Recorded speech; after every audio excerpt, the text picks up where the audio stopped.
Back our YouTube channel. আমি আছি আপনাদের সাথে অমিত, আপনারা দেখেন cyber Amit YouTube channel. So আজকের আমরা কথা বলবো ইউটিউবের নতুন আপডেট সম্পর্কে। তো ইউটিউব কিন্তু নিত্য নতুন অনেক আপডেট নিয়ে চলে আসে। আজকের এই ভিডিওতে কিন্তু একটা নতুন বা দুটো নতুন আপডেট সম্পর্কে বলবো, যেগুলো কিন্তু আমাদের খুব কাজে আসতে পারে বা কাজে লাগতে পারে।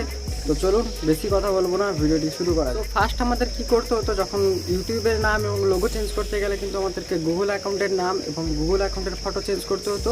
বাট এই আপডেটের ফলে গুগল অ্যাকাউন্টের ফটো এবং গুগল অ্যাকাউন্টের নাম না চেঞ্জ করেও কিন্তু আমরা চাইলে আমাদের ইউটিউব চ্যানেলের নাম এবং লোগো দুটোই চেঞ্জ করতে পারি।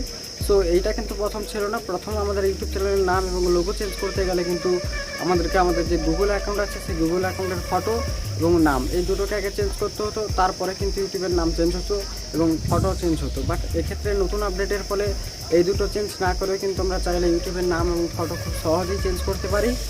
দ্বিতীয় অপশান যে আপডেটটা হলো, সেটা আমরা অনেকেই জানি যে ইউটিউবে শর্টস বলে একটা অপশান, নতুন অপশান চলে এসেছে অনেক দিন ধরে।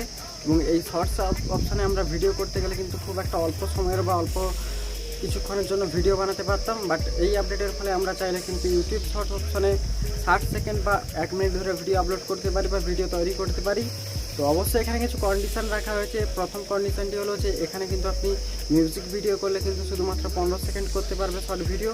এবং এখানে যদি আপনি রিলস ভিডিও, অর্থাৎ আপনি যদি এইভাবে ফোনটাকে ধরে ভিডিও করেন, সেক্ষেত্রেই কিন্তু শুধুমাত্র 60 সেকেন্ড ভিডিও তৈরি করতে পারেন। অর্থাৎ ইউটিউবের শর্টস ক্যামেরা ইউজ করেই কিন্তু এটাকে করতে হবে। তো অবশ্যই শর্টস অপশানে যে করতে হবে, আগে থেকে ভিডিও বানিয়ে আপলোড করলে কিন্তু 60 সেকেন্ড নেবে না। তো এই দুটো ছিল ইউটিউবের মূল দুটো আপডেট, যেই আপডেটগুলো আপনাদের জানা দরকার ছিল। তো চলুন আজকের মতো এটুকুই, দেখা হচ্ছে পরবর্তী একটা নেক্সট ভিডিও। ততক্ষণ ভালো থাকুন, সুস্থ থাকুন।